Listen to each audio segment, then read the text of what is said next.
Ito nga yung dessert na pwedeng pagkakitaan. Mahaba mang proseso pero masarap naman. At ito na nga, nagkaramelize muna ako ng ating sugar sa bawat pan. Pagkatapos ay set aside natin at dito naman ako gagamit ng aking mahiwagang pambukas ng abrelata natin. Yan.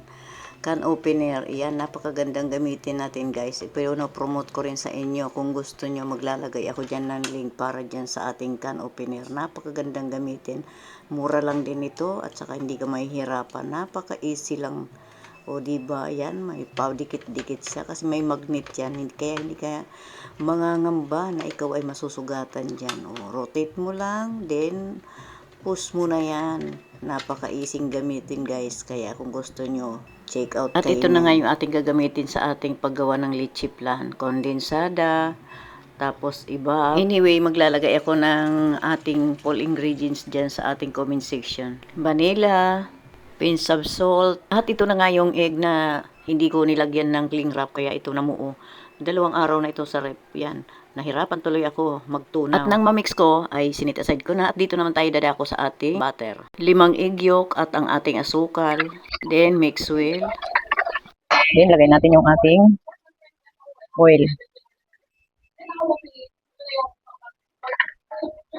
Pinch of salt.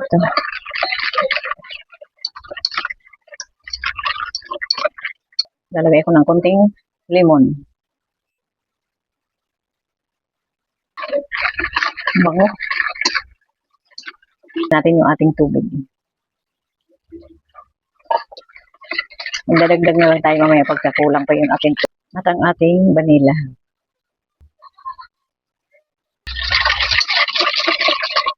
Yung powder, isasama ko na sa ating all-purpose flour. Dahil wala akong cake flour, kaya ito na. Pagsasamahin na natin dito. Nasala ko na to para hindi na magkalat.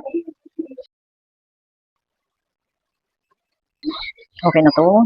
Set aside naman natin at dito tayo dadako sa ating mirang. Naglagay lang ako ng konting suka at ipablom na natin. Pagka medyo na-bloom na, so mag-a-add tayo ng asukal gradually. Ayan, tuloy-tuloy lang. Hanggang sa may ganito na. Ayan, hindi na nalalaglag.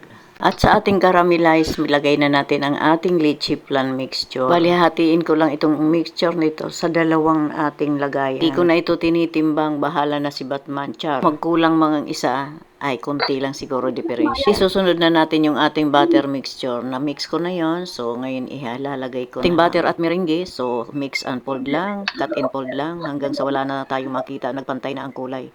So, ilalagay na natin doon sa ating leche flan. Nang sumunod ay hindi ko na pala na-videohan, hindi pala nakaunang camera. Yan tayo. So, ito na nga, isasalang na natin sa ating oven. Lagay lang ako ng tubig dyan sa ating pan. Siguro mga 600 ml yan. Nabay ko na yun sa ating pagpipreheat. At ito na nga, naluto na. After 1 hour yata. Oo, 1 hour ko yan. Okay na. Palalamigin lang natin ng konti. Lagay natin sa ref. At kinabukasan ay ito na nga. Jaran. At success naman. So, malapit na tayo sa katotohanan ang ating tikiman. O, diba? Ang ganda nga naman. I-slice ko lang yan ng 4. So, ayan, na-slice ko na. 4 lang yan, guys. Tapos, ibibinta ko yan. Kasi, tagal na silang nagre-request niyan magbinta ko. So, ayan. Wag na kayo magreklamo dyan, ha? Ito na yung inyong hinihiling. Siyempre, ako muna maunang kumain. O, diba? Tapos yung kalahati ko ay binaon naman ng aking darling. So, ayan, binta-binta na tayo. Nilagay ko lang sa ating parang 4x4 yata itong clamshell ko. Yan. At ayan na nga mga kagiliw, ang inyong Nanay Susan. Maraming salamat sa inyong panonood mga giliw ko. Bye-bye!